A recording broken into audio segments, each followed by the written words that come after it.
Welcome back to another technical deep dive here in the debug zone.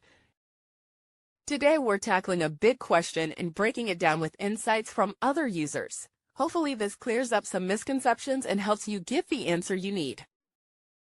So buckle up, stay a little curious, and let's jump right in.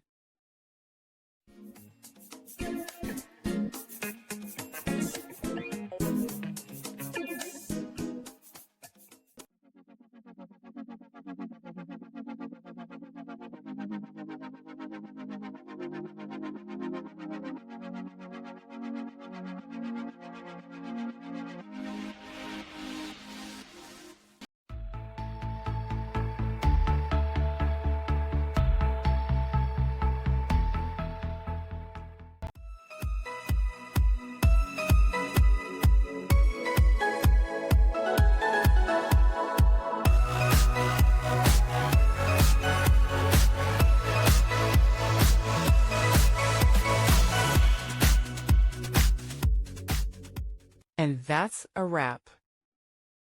I hope you found the answer you were looking for. If you did, take a second to hit that subscribe button. It really helps out. And let me know in the comments which solution worked best for you. See you next time in the debug zone.